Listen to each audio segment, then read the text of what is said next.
Ito ang mga dapat natin aabangan sa Batang Quiapo, mga kapamilya, na wag natin papalampasin ang bawat episode ng telesiring ito. Paganda na talaga ang mga pangyayari ng telesiring ito. Hanggang kailan nga ba talaga maitatago ni Marites at Rigor ang tungkol sa pagkatao ni Tanggol? Kasi kung malaman ito ni Tanggol, iwan ko na lang kung ano ang mangyayari dito kay Tanggol. Mabago kaya ang pagtrato niya kay Rigor kung malaman niya na ito palang si Tanggol ay hindi anak ni Rigor, kung hindi ni Ramon. Kaya aabangan natin ito, mga kapamilya, kasi paganda na talaga ang mga pangyayari ng telesiring ito na yan ay wag natin papalampasin.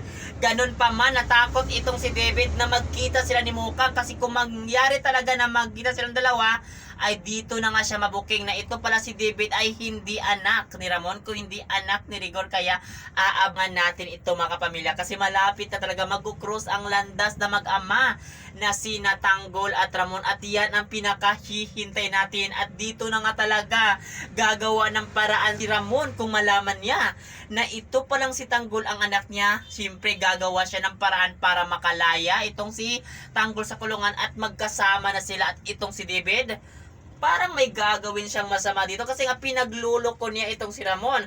At kung nalaman din talaga ito ni Ramon na ito palang si Olga ang nag-utos dito kay David para magpanggap, ay baka hindi siya magdadalawang isip na papatayin itong si Olga, kasi nga napaka-traitor itong si Olga. Tinuring siya na kapatid ni Ramon, pero ito lang ang ginawa sa kaya naman, mga kapamilya, abangan natin ito palagi ang Batang Quiapo na paganda na ang pangyayari ng telesering.